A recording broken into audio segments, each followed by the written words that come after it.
هنعمل النهارده صينيه مكاريل، سمك مكاريل.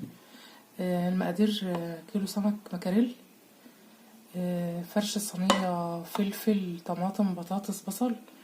عملت هنا في الصينيه بصل وتوم، حطيت على البهارات فلفل وكمون ملح شطه وتوم وبصل، وعصرت ولعبتهم كده في بعض. وهرص بقى الحاجات ديت كده بطريقه عشوائيه كده. احط السمك كده،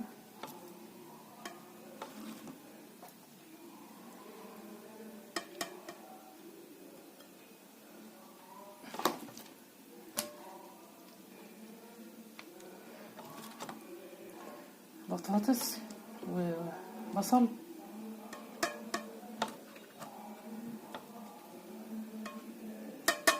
وطماطم وفلفل.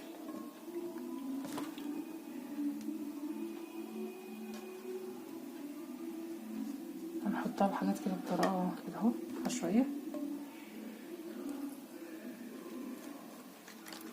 هنحط السمك كده،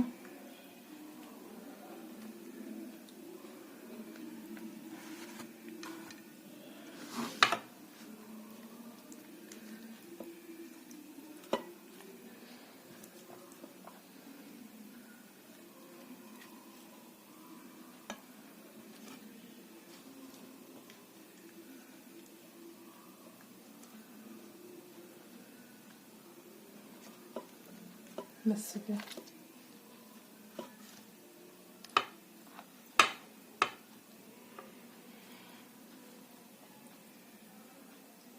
في هنا بطارخ السمك نحطها برضه معاهم.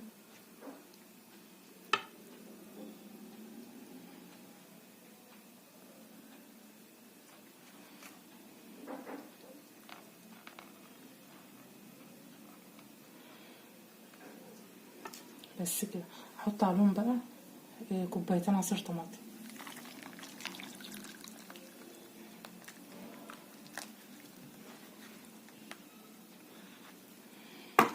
بس ده شكلها اهو.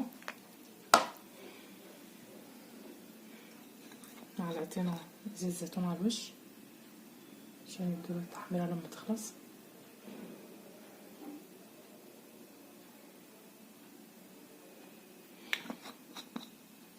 بس هدخلها بقى الفرن ان شاء الله. بعد ما تطلع اوريكم شكلها، استنوا.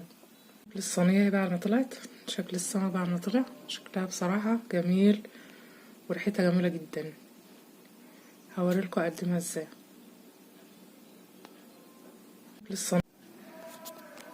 ده كان شكل السمك اهو بعد ما خلص.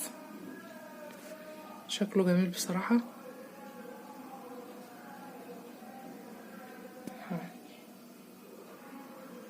هنقدمه مع رز حبايه وحبايه. اتمنى الفيديو يكون عجبكم. مستنياكم في فيديوهات جديده ان شاء الله.